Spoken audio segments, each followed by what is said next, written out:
네, 자이스토리 일단 15번 문제 이어서 설명을 하고요. 그리고 나서 비문학 지문 한번 설명해 볼게요. 여러분들이 이제 중세 문법이 나오면 굉장히 당황을 해요. 왜냐면 읽히지가 않고 그다음에 용어가 뭔 뜻인지 몰라서 되게 당황을 하는데요. 중세국어 풀 때 기본적으로 기준은 현대어에 두는 거예요, 여러분. 현대어를 바탕으로 해서 내 문법을 판단한 다음 그거를 중세국어 표기하고 비교만 해보면 되거든요. 그럼 잘 보세요. 보기에 대한 이해로 적절하지 않은 것은 기역, 니은, 디귿, 리을이 있죠. 그러면 1번 선택지. 기역의 라후라 이와 디귿의 선인 이에는 주어의 자격을 부여해주는 조사 형태가 서로 다르게 사용되었군. 이렇게 되어 있는데요. 자, 15번에 1번 선택지예요. 여기 지금 라후라의 이, 그 다음에 선인 이, 지금 이렇게 돼 있죠. 근데 그냥 한자고요. 주어의 자격을 부여해준 조사, 우리가 주격조사라고 해요. 그럼 얘를요, 이걸로 보면 안 되는 거야. 현대어로 보는 거야. 자, 기억에 여기 현대어를 보니까요, 여기 라후라 가 이렇게 쓰여 있지. 그 다음에 선인이는 어떻게 쓰여 있어요? 그냥 선인이, 남굴의 선인이 이렇게 되어 있죠. 그죠? 그러면요, 주어의 자격을 부여해주는 주격조사는 이하고 가예요. 이게 주격조사 맞죠? 그런데 지금 형태가 어떻게 되어 있어? 이렇게 되어 있지? 가가 그냥 이의 형태로, 이가 이의 형태로. 어쨌든 얘하고 얘가 지금 형태가 다르잖아요, 여러분. 그러니까 1번은 맞는 소리죠. 형태가 다르다. 자, 우리 나중에 이제 주격조사에 쓰임 배울 건데요. 자, 참고로 중세, 이거 중세예요. 중세국어의 주격조사는요, 이하고 가 중에서요, 가가 없고 이만 있었어요. 그런데 이 이가 음운 환경에 따라 달리 사용이 되었는데요. 자음 뒤에서는 이를 써주고요. 이를 제외한 모음 뒤에서는 그냥 이를 써주고요. 이 모음 뒤에서는 생략됐어요. 이밖에 없었어. 근데 얘는 이 옆밖에 없었다는 거죠. 그래서 여기 봐봐. 라고 라는 아로 끝났지. 아는 이를 제외한 모음이죠. 그래서 그냥 이만 해준 거야. 사실 이놈이 그렇게 된 이유가 있어요. 얘들아, 우리 현대국어에 이거 어떻게 발음해? 에. 입의 모양이나 입술의 위치 변했어요? 아니야. 우리 그런 걸 무슨 모음이라고 그러냐면 단 모음이라고 불러줘요. 근데 현대국어에는 단 모음인데 얘가 중세 때는 이중 모음이었어. 어떤 이중 모음이냐? 이가 뒤에 오는 하향식 이중 모음이었어요. 그럼 얘를 어떻게 읽어야 될 것 같아? 이를 뒤로 빼봐. 아이, 얘는 어이, 이렇게 읽었어. 그래서 얘들아, 만약에 라후라잖아. 그 라에다가 그냥 이를 붙이면 옛날에 이거 어떻게 읽었을까? 라이 이렇게. 라이, 이게 지금 현대권 레지. 근데 중세 때는 이게 라이인 거예요. 그러니까 이 모음이 있잖아. 여기 이만 있으면 돼. 그냥 뒤에다 이를 갖다 붙이면 되는 거지. 이가 그냥 주격 조사였던 거지. 이 모음은 이로 끝나니까 안 붙이는 거고요. 자음 뒤에는 이렇게 자음으로 끝났으니까 이어서 발음해줘야 되니까 동그라미 이를 붙인 거고요. 그냥 모든 모음에는 다 얘를 붙이면 돼요. 그래서 예를 들면 이게 요잖아요. 그치? 여기다 이거 붙이면 어떻게 발음했을 것 같아? 요이, 그래, 그렇게 했대. 중세 때에는. 그러니까 그냥 다 이거만 갖다 붙이면 되는 거야. 사실 얘 삼중 모음이에요. 이, 오, 이지. 원래 이오는 이하고 오를 합치면 이오잖아요. 거기 또 이를 붙이 삼중 모음. 그러니까 이런 식으로 그냥 다 이를 갖다 붙여도 됐었기 때문에 이렇게 중세 때에는 가가 필요 없었던 거지. 근데 나중에 현대로 점점점 오면서 얘가 단모음으로 바뀌었단 말이야. 이제 이 모음이 사라졌죠. 그냥 애가 돼버렸잖아. 그래서 가가 필요하게 된 거예요. 이제는 이 모음 뒤에서 우리 다 가를 쓰죠. 그죠? 그래서 이렇게 됐어요. 자, 그래서 어쨌든 형태가 다르군. 형태 다르니까 맞는 소리고요. 자, 2번 볼게요. 기역의 어미를과 딸을은 목적어의 자격을 주는 조사의 형태가 서로 동일하게 사용되었군. 자, 여기서요. 현대국어의 목적격 조사 뭐 있어요?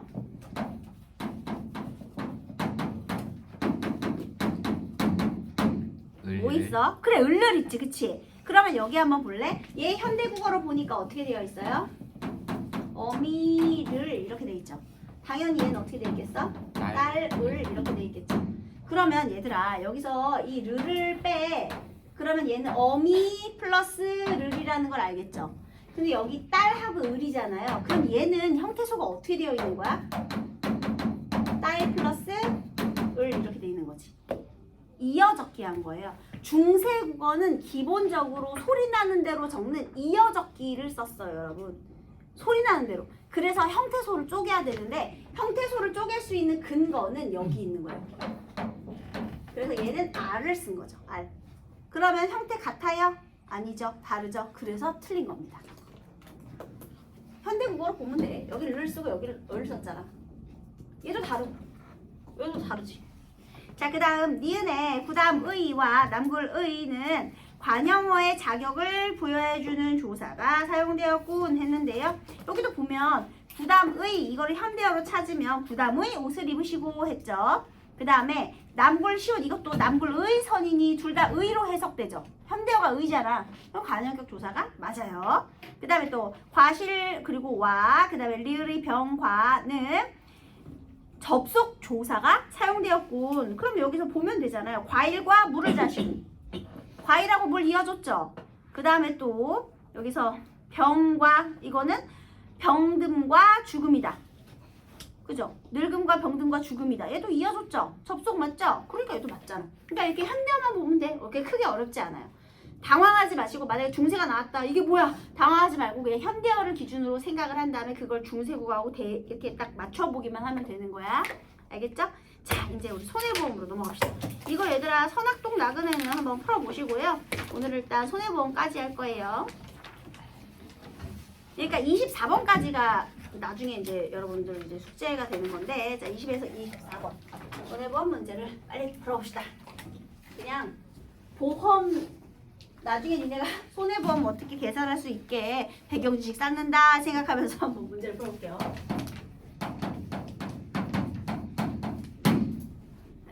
손해보험은 계약에서 정한 보험사고가 발생했을 때 보험 가입자 측에게 생긴 재산상의 손해를 보상하는 보험이다. 얘들아 사고가 발생했을 때예요. 내가 뭐 적금처럼 연금처럼 이렇게 드는 게 아니라 내가 보험료를 낸 다음에 사고가 발생하면 그 보험의 손실을 복구해 주는 거야. 알겠죠? 재산상의 손해를 보상한대요. 교통사고, 화재, 도난 등으로 생기는 피해에 대비하기 위해 가입하는 손해보험은 오늘날 우리 생활과 가까운 곳에 있다. 일단 손해보험의 개념 얘기했어요. 그 다음 보험사고가 발생할 때에 보험금을 받을 자를 피보험자. 얘들아 항상 있잖아. 법지문에서는 이게 어려워. 이 용어를 정확하게 해야 돼요. 원래 법은 있잖아. 이 개념, 그 용어, 내가 대상하는 그 지칭 이거를 명확하게 해야 돼. 그래서 그 글자 하나만 달라져도 그게 의미가 달라지거든요. 그래서 그걸 정확하게 판단하는 것이 중요합니다. 일단 여기서 이 손해보험을 알기 위해서 우리가 알아야 할 거. 일단 피보험자 누구래요? 피보험자는요 누구라고요? 보험금을 받을 자.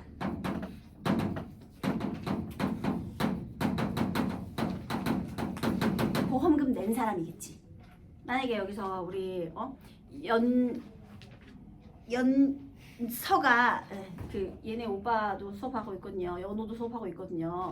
연호랑 잠깐 헷갈려서 우리 연서가 만약에 보험을 들었어. 얘가 돈을 내. 그럼 얘가 뭐가 되는 거야? 피보험자. 피보험자가 되는 거예요. 그 다음에 보험금을 지급할 의무를 짓는 자를 보험자라고 한대요. 자, 보험자는 보험금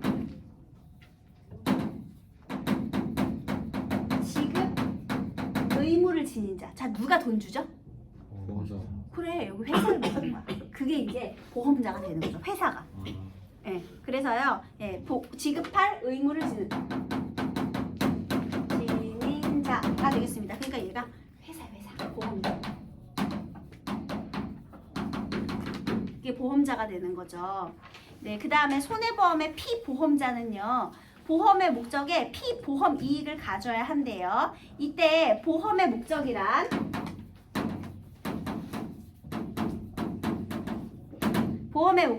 보험 사고의 대상.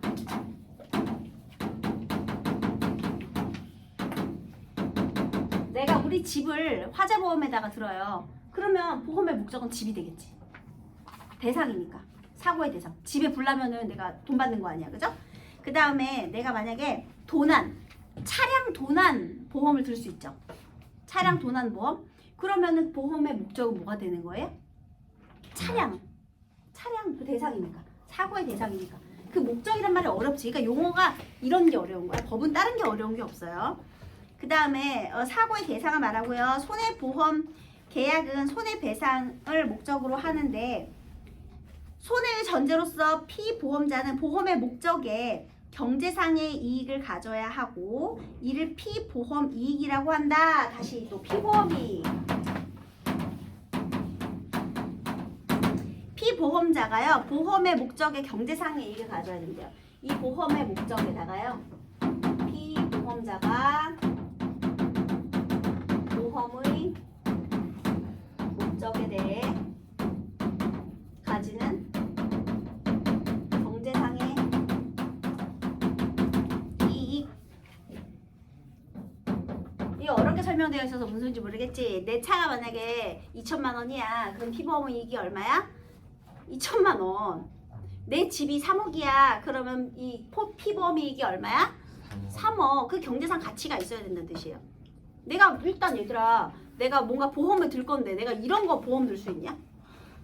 이거 경제상의 가치를 따질 수 있어? 이거 손해배상해달라고 할 수 있어? 안 되잖아. 이게 만약에 한 100만 원 이상 나간다. 그러면은 할 수 있겠지. 근데 이게 지금 얼마인지 이거 한 10,000원 된다. 네, 10,000원 돼요. 이 케이스가 10,000원 돼. 이 케이스가. 근데 물론 그렇지만 경제상의 이익으로 보기에 조금 너무 저렴하지, 그치? 보험료가 더 나가겠다, 그치? 그러니까 어쨌든 간에 그 금액 경제상의 이익이 있는 것이어야 된다, 이런 얘기입니다. 일단 가치가 있어야 내가 보험을 들죠. 그래서 여기에 그 뒤에 보면 일기장. 나한테는 전 재산과도 바꿀 수 없는 일기장이지만 경제상 이익이 없죠. 그런 거 들 수 없다는 거죠. 보험의 목적이 될 수 없다는 거죠. 자, 그 다음에요. 여기서 또 이제 예를 들어주는데요. 시가 100원의 주택을 100원입니다. 너무 좋다. 100원의 주택을 소유한 사람은 화재로 주택이 전소하면 100원을 잃는데 이렇게 보험사고 발생으로 잃어버릴 염려가 있는 이익이 피보험 이익이다. 무슨 소리인지 알겠죠? 만약에 피보험 이익은 이 보험의 목적이 아까 보험사고의 대상이었잖아요. 그러니까 여기에서 발생하는 이익이어야 돼요. 피보험 이익이 없는 자에게 보험금 청구권을 인정하면 보험 계약이 도박처럼 될 수 있고 고의로 보험사고를 유발하는 보험 범죄의 가능성이 생길 수 있다. 얘들아, 이 보험의 목적은 피보험자가 보험의 목적에 대해 가지는 경제상 이익이거든요. 그러니까 예를 들면 이런 거죠. 이 집이 내 거여야 돼. 나한테 발생을 해야 돼. 근데 내가 만약에 피보험자가 가진다고 했잖아요. 동영인의 집이 한 3억대. 그 내가 동영인의 집을 보험의 목적으로 해서 내가 보험을 든 거야. 그러면 내가 보험을 들었으니까 피보험자 누가 돼? 내가 되지. 내가 돈 냈잖아. 그리고 내가 그럼 쟤네 집 불 지르면 내가 돈 받아? 안 되지. 그래서 이런 조건이 필요한 거예요. 사고 발생, 도난, 그러니까 범죄 발생을 막기 위해서. 이해되셨죠? 그러니까 피보험자가 보험의 목적에 대해 가지는 경제상 이익. 이렇게 되는 거죠. 왜냐하면 이 보험사고에 따라 이 집의 값어치잖아. 근데 그 집의 값어치가 얘 거지 내 건 아니잖아. 근데 그 집의 값어치가 내 거여야 된다는 얘기를 이렇게 어렵게 해놓은 거예요. 무슨 소리인지 아시겠죠? 자, 그래서 이게 법이 이런 게 짜증나. 되게 쉬운 얘기를 어마어마하게 어렵게 꼬아놓아요. 알고 보면 진짜 간단한 얘기인데 이렇게 막 돌려가지고 어렵게. 자, 또 피보험 이익으로 인정이 되는, 혹시 여기 법학과 가실 분 있나요? 판사 꾸미신 분? 아무도 없어. 네, 다행이네요. 피보험 이익으로 인정되려면 몇 가지 요건이 필요하다. 그래서 이 요거의 요건이 또 필요해요. 개념 정의 봐봐. 원래 법은 이런 거야. 자, 피보험 이익으로 인정되려면 요건이 필요한데 우선 객관적으로 금전으로 산전할 수 있는 경제적 가치를 가져야 된대요. 따라서 개인적, 정신적, 도덕적 이익은 피보험 이익이 될 수 없대요. 예컨대 소중히 간직한 자신의 일기장을 5억 원의 손해보험에 가입하는 것은 허용이 되지 않고요. 또 적법한 이익이어야 되고 계약 체결 당시 그 가치가 객관적으로 확정되어 있거나 적어도 보험사고가 발생될 때까지는 확정되어야 된대요. 자, 이 피보험 요건의 피보험 이익이 되는 요건, 첫 번째는 객관적으로 금전으로 산전할 수 있는 금전적, 경제적 가치가 있어야 되고요. 그 다음에 또 적법하니, 불법은 안 되겠죠.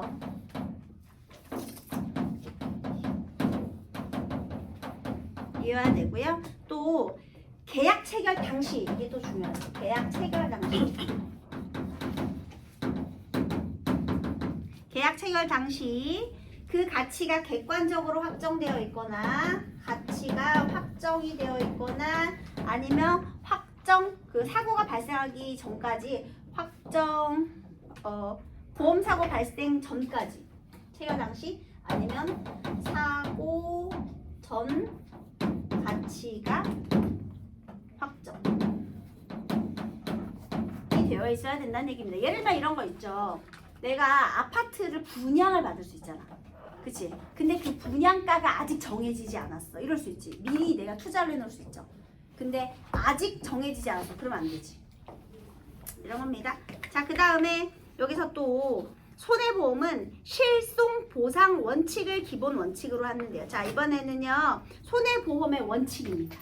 이제 손해보험 이거에 그러니까 손해보험이 이루어지기 위한 여러 가지 개념들과 요건에 대해서 얘기해 볼까요? 손해보험의 요건이에요. 자, 이번에는 손해보험의 원칙. 원칙은 실손보상. 이게 무슨 소리냐?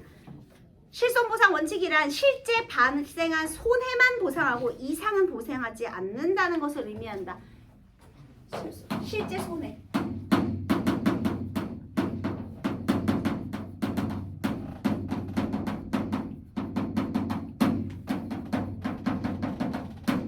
한마디로 투자는 안 된다는 거예요.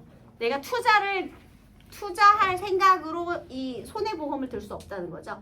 그러니까 내가 경제적으로 잃어버린 가치만 복구해 준다는 뜻이 되겠습니다. 그 이상은 안 해준대요. 그래서요. 여기에 따라서 손해보험을 통해 피보험자가 재산상 이익을 얻는 것은 허용이 되지 않는데 이를 이득금지의 원칙이라고 하는데요. 얘는 다른 말로 이득금지 원칙이라고 해준답니다. 실손보상 원칙은 손해보험 계약자의 도박화를 막고 보험 범죄를 방지하는 역할을 하죠. 그죠? 만약에 이걸로 돈 벌 수 있다면 범죄가 많이 일어나겠지. 보험가액은 자 이제 또 시작입니다.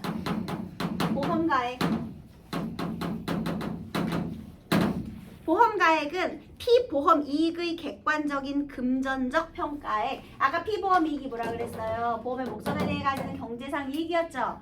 그런데 이 피보험 이익의 객관적 금전적 평가액.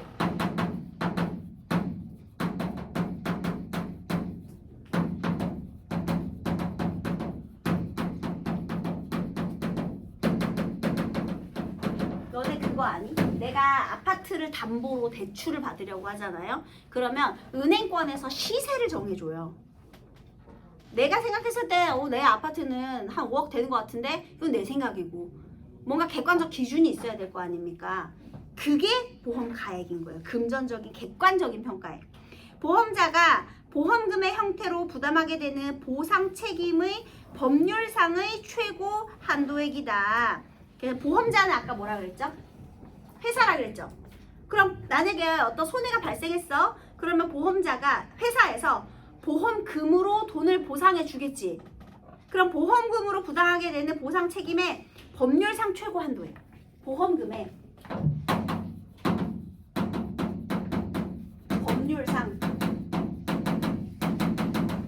최고 한도액. 일단 기준은 있어야 될 거 아닙니까? 이게 객관적인 기준이니까요. 법률상으로 보장해 줄 수 있는 최고 한도액이 되겠죠.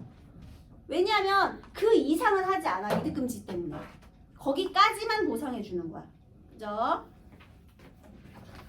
네, 그래서 그게 이제 우리 보험 가액이라는 표현을 써줬어요. 그 다음에요. 보험 가액은 고정된 것이 아니며 경제 상황 등에 따라 변동될 수 있는데 이득금지의 원칙과 관련해 피보험자에게 이득이 생겼는가 여부를 판단하는 기준이 된다. 이거 무슨 소리인지 아세요? 집의 시세가 계속 변하죠. 만약에 우리 지아가 집을 샀어. 지아가 집을 샀는데 왜요? 지아가 그 집을 샀는데 걔가 처음에 집을 살 때 5억이라고 해봅시다. 그래서 내가 얘들아 5억이야. 내가 처음에 5억이야. 그래서 내가 손해보험을 화재보험을 들었어. 그러면은 내가 되게 걱정이 많아서 최고 다 100% 보험금을 지급받을 수 있는 그런 금액으로 내가 했다고 생각해 보세요. 분명 그때 시세가 5억이었거든요. 그 내가 100% 손해배상을 받을 수 있는 걸로 했어. 근데 집값이 미친 듯이 올라가지고 얘가 그게 집값이 13억이 된 거야. 내가 5억 주고 샀는데 이럴 수 있거든요. 저 부럽지? 13억이 됐어. 그럼 보험사에서 13억 다 해줘야 돼? 네. 그 문제가 여기 나와 있습니다. 어떻게 해줘야 될까? 그럼 또 이런 것도 있지. 나 분명히 5억으로 분명히 들었거든요. 근데 집값이 폭락해가지고 2억으로 떨어진 거야. 근데 그 집이 불나가지고 홀랑 다 탔어. 그럼 도대체 5억을 보상해줘야 돼요? 2억을 보상해줘야 돼요? 시세는 2억인데. 자, 아까 여기서 뭐라 그랬지? 법률상의 객관적 평가금의 최고 한도에 이게 보험 가액이라며. 근데 이 시세가 변동이 가능하다며. 시세에 따라 변동. 왜냐면 집값은 계속 요동치니까요. 그럴 수 있어요. 자, 그래서 여기 이제 한번 읽어볼게요. 어떻게 되느냐. 그래서요, 변동될 수 있대요. 그 다음에 이와 달리 보험사고 발생 시 보험자가 지급하기로 보험 계약에서 실제 약정한 최고 한도액은 보험 금액이라고 한대요. 이건 보험 가액은요, 법률상의 최고 한도액이었고요. 그 다음에 보험금은 실제 지급금. 자, 보험금은요, 보험자 회사죠, 여러분. 사고가 발생해서 보험자 회사가 지급하기로 실제 약정한 최고 한도액. 계약으로 약정된 실제 약정한 최고 한도액.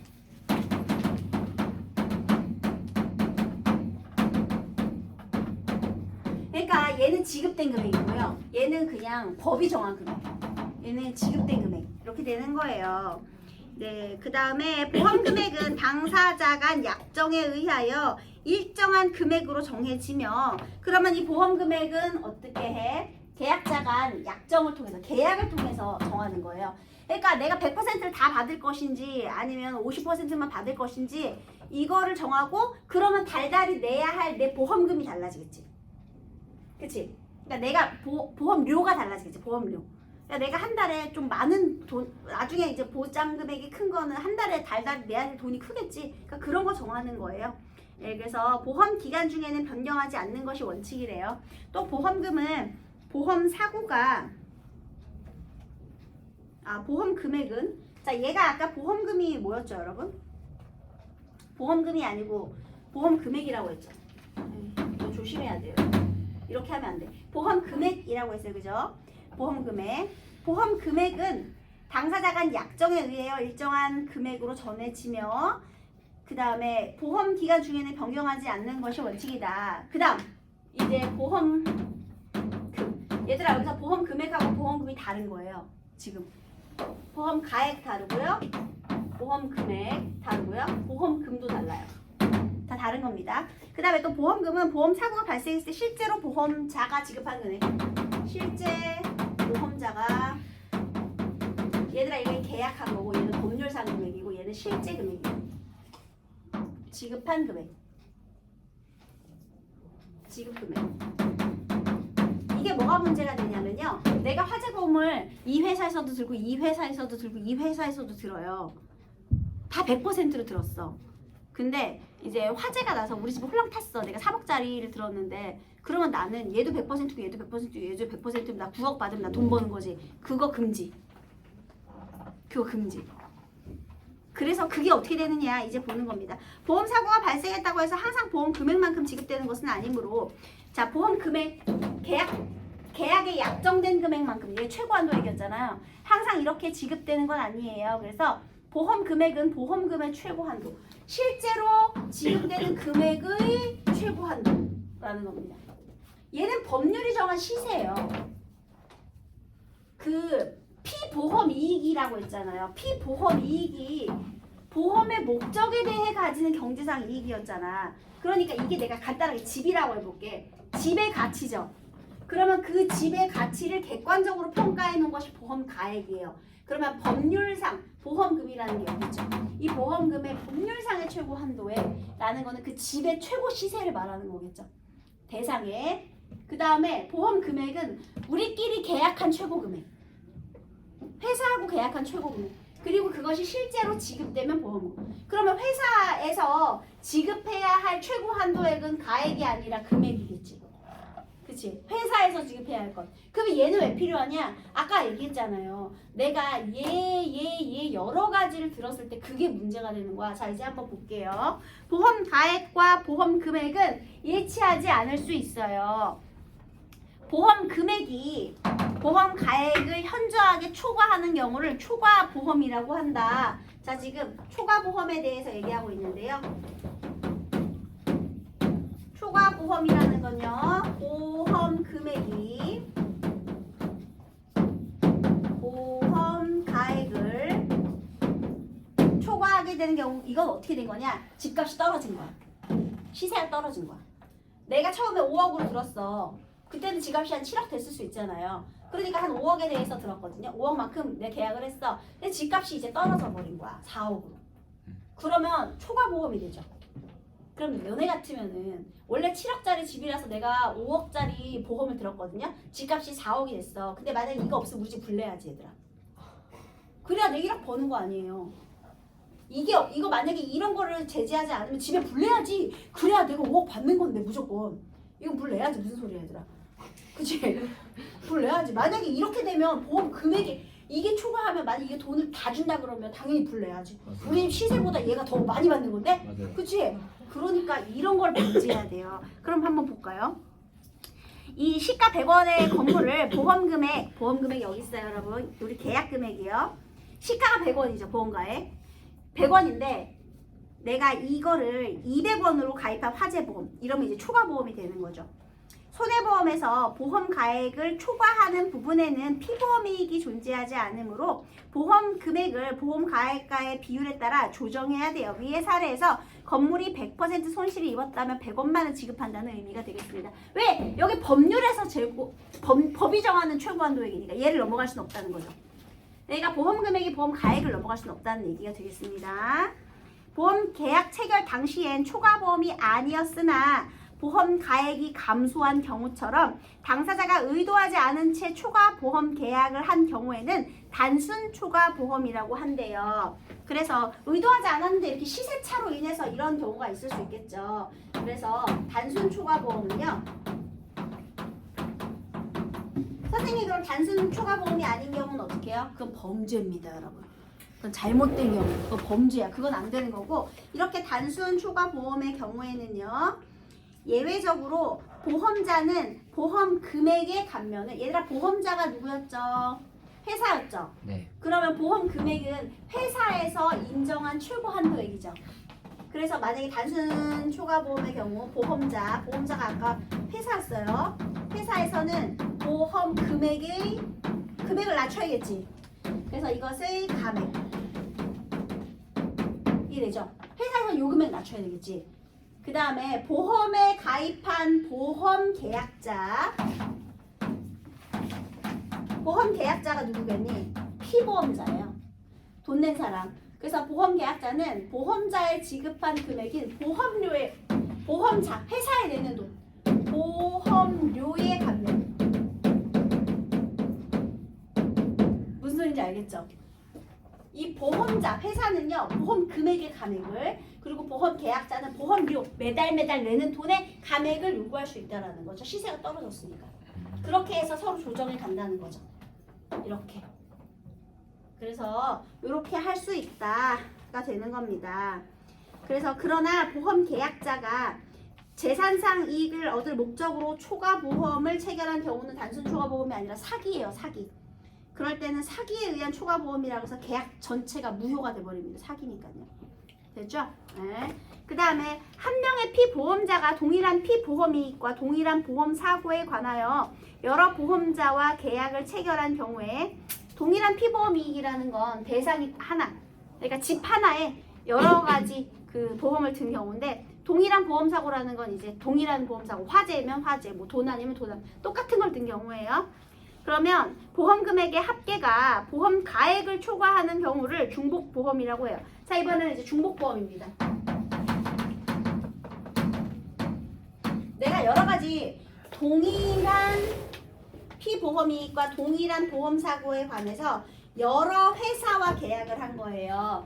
그래서 여러 보험자와 동일한 대상을 바탕으로 계약을 체결했어요. 동일 보험, 동일한 계약, 동일한 대상에 대해서 계약을 했어요. 그러면 이제 중복보험이라고 하는데요.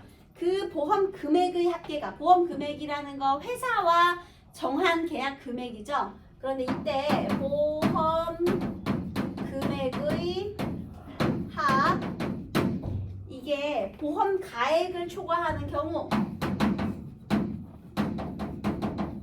이게 아까 그거예요. 내가 우리 집이 시세가 5억인데요. 쟤랑 2억, 쟤랑 2억, 쟤랑 2억을 만약에 했어. 5억인데 2억, 2억, 2억 이렇게 내가 중복보험을 든 거야. 그럼 합계가 6억이잖아. 그런 경우 중복보험이라고 하는 거예요. 추가됐죠, 추가. 네, 그래서 이렇게 보험 가액을 초과한 경우를 중복보험이라고 하는데요. 이때 각각의 보험은 보험의 목적이 같아야 되고, 얘들아 보험의 목적은 보험사고의 대상이라고 했죠. 같은 대상, 또 보험 기간도 공통이어야 되는데요. 중복보험은 그래서 보험의 목적과 기간이 공통이어야 되는데요.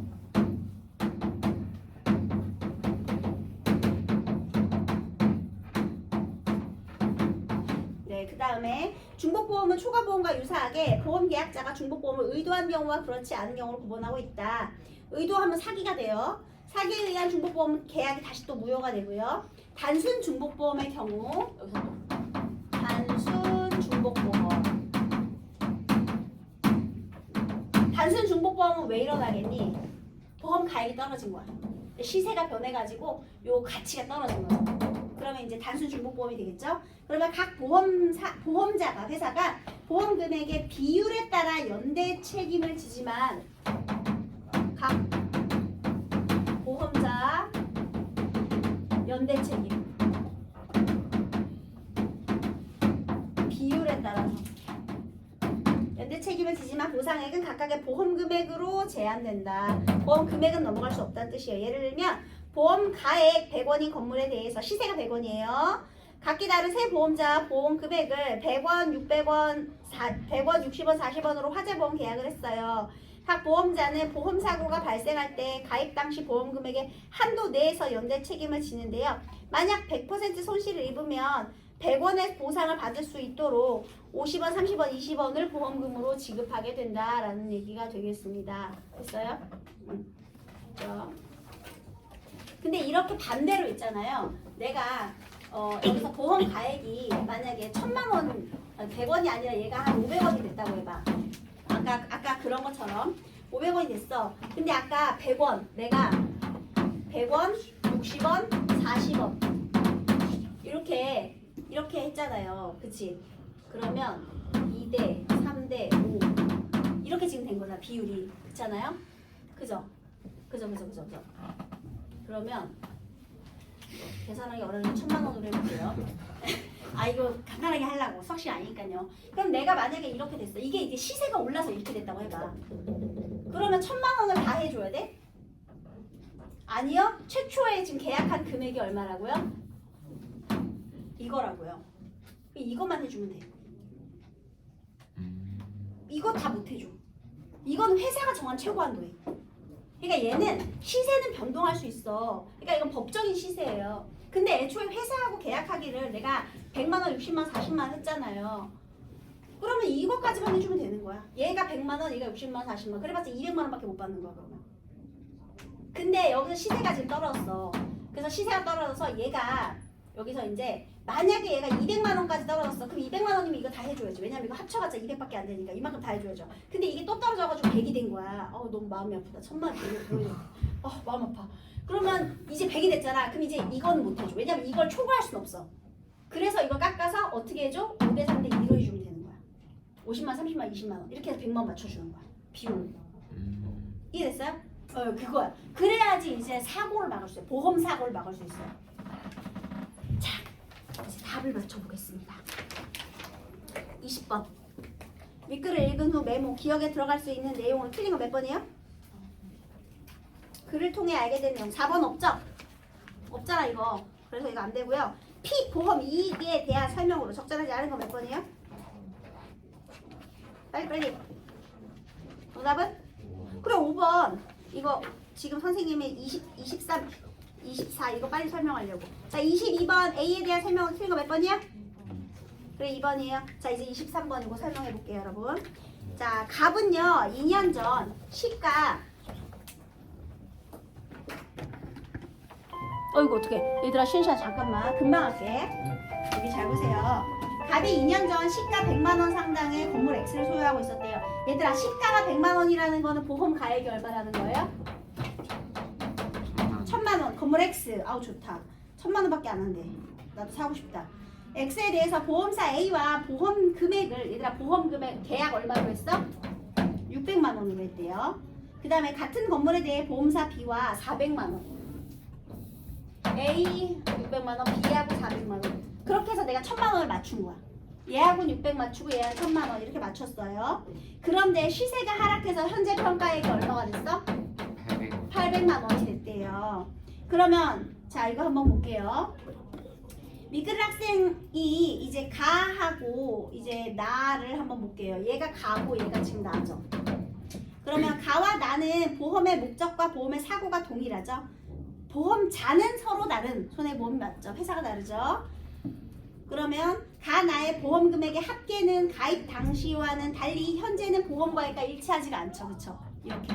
그 다음에 보험 계약 후 건물의 시세는 하락하였지만 가와 나 중 어느 것도 계약 전부가 무효는 안 돼요. 왜냐면 단순이니까. 의도한 게 아니기 때문에. 그 다음 계약에서 정한 보험사고가 발생 전이라면 가 나의 피보험자인 갑은 A와 B로부터 보상을 받을 수 없겠군. 야 사고가 발생하기 전이면 당연히 보상 못 받지. 사고가 발생을 해야 받지. 그 다음 갑이 가입하지 않았다고 가정하면 얘가 없다라는 거죠.